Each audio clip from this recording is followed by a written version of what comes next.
as you see right now, Johnny is disconnecting the water lines underneath the sink here because we're putting in a new faucet, because that one is just not acceptable when you're trying to, you know, fix the house up, make it look nice and pretty. So are gonna, in a different video, show you guys how to replace the garbage disposal as well as all of the plumbing lines underneath the sink, because we're also going to do that. We're just replacing the faucet today because we're going to go to the store and get all new plumbing for under here, and we do also have the new garbage disposal already, but that's a more time consuming thing because this one is hardwired instead of being plugged. Like, there are some that just plug straight in. This one, however, is hardwired. But we're replacing that, and we're also replacing these little metal drain top things, because those ones are kind of worn out, and we want the next owner to have kind of as much new stuff as we can put in the house on the budget that we're kind of trying to stay within. So this is the faucet we went with. It was one of the ones that have like the snaking little head that comes out with the different spray adjustments. Only has one little on and off thing, which a lot of people seem to like, and then it is brushed nickel. I will link all the stuff that I can down in the description box of kind of what we got, so you guys can see. A lot of the stuff we got, it wasn't super expensive. So Johnny is currently taking off these water lines. You want to make sure you turn off the water. Do not do this before you turn off the water, and the turn off knobs for them right here, right there, and there's going to be one on the opposite side as well, and there's also that one there on the front. You want to make sure you take those off, otherwise you're going to have water spraying everywhere.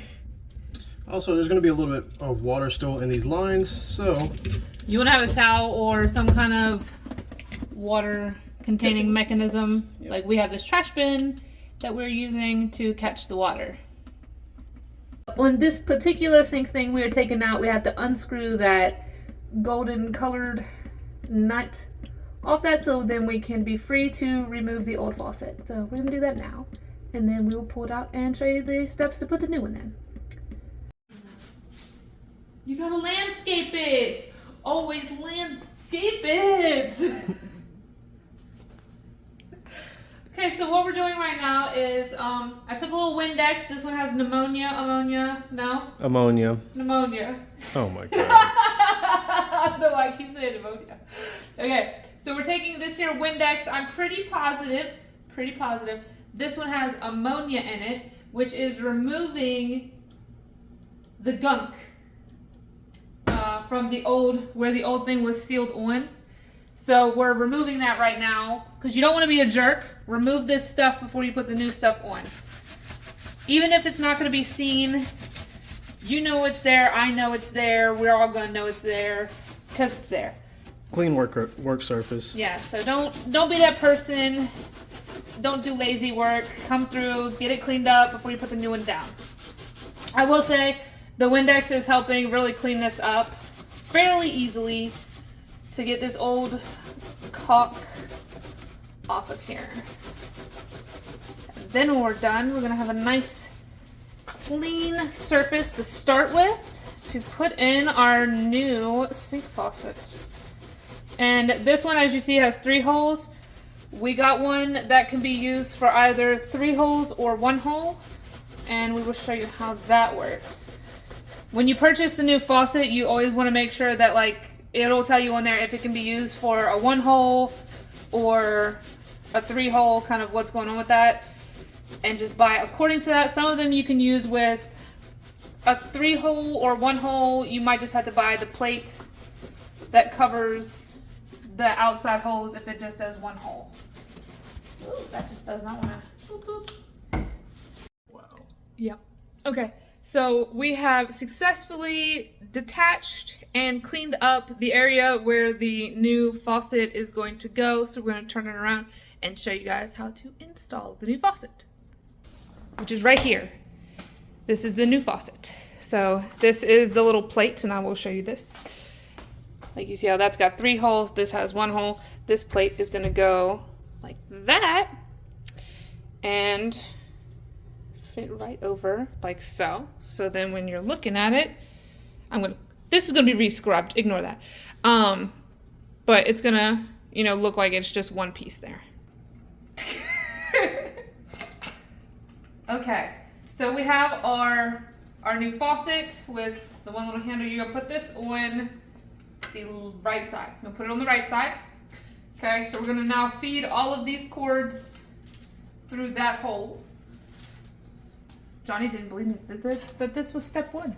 And then we looked at the directions and it was step one. So here we are, feeding these down through. Oh, might help if I turn this about. Just gotta ram them down in the hole. T2. I forgot to take this bottom piece off before threading it through that hole. So make sure when you're doing this, you make sure to take off all the pieces that need to be taken off. This one needs to be taken off with a Phillips head. As you can see right here, it is the one that looks like a cross. So we're gonna take this metal plate off, which is gonna attach that and keep it on the sink. All right, we're snaking it down through this hole.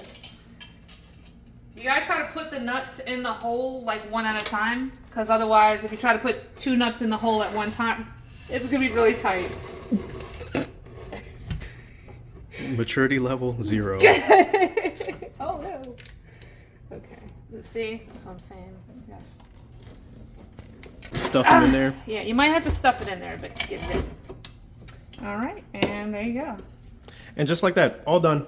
That's all we need to do. There we go, all done. It works. This kind of hangs down right now, but that's okay because we're gonna attach, there's a weight that goes on the bottom portion of this underneath the sink that will help this, help this stay up. And we are about to screw the bottom part in, so this all will be kept in place by pressure.